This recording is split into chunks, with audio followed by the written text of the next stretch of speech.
Turbulence is everywhere, but it's actually a really complex physics problem that no one has yet completely worked out. There are theories to explain what's happening, but not all of these theories have been proven experimentally. In our latest research, we finally proved a 70-year-old theory. Turbulence is characterized by the random swirling motion of a fluid and is usually associated with the presence of vortices, which are lines about which the fluid circulates.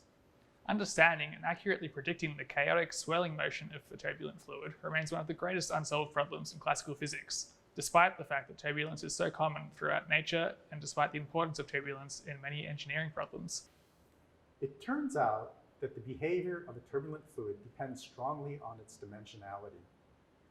In 3 dimensions, the swirling motion tends to mix throughout the fluid, generating smaller and smaller ripples uniformly throughout the volume. If, however, the fluid's constrained so it can only move in 2 dimensions, which is a good approximation for many real-world systems, such as atmospheric dynamics or ocean currents, for example, then the behavior becomes quite different. Large-scale structures can form from initially random flows. A well-known example of this sort of feature is the Great Red Spot on Jupiter. 70 years ago, Lars Onsager developed a theory to describe the formation of these large-scale features. As a simplification, he based his theory on a system of point-like vortices about which the fluid could flow either clockwise or anti-clockwise, each with the same strength. In a regular fluid, the strength of the flow around the vortex can vary, whereas in Onsager's model, a large, strong vortex would be represented by the clustering of many individual point-like vortices. Here in our lab at Monash University, we model turbulence using exotic states of matter called Bose-Einstein condensates. These condensates are known as superfluids, as they can flow without any viscosity or resistance. This property leads to a peculiar feature, which is the quantization of vortices.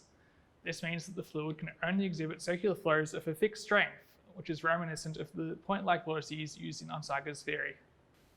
We've taken our Bose-Einstein condensate and we've confined it so that it resembles a pancake, so that any vortices in it can only move around in 2 dimensions. Then we've generated a random distribution of vortices by steering an array of laser beams throughout the condensate. And just as Onsager predicted, these vortices move around.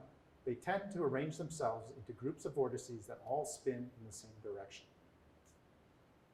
These groups form large-scale features in the flow that was initially a random assortment of individual vortices.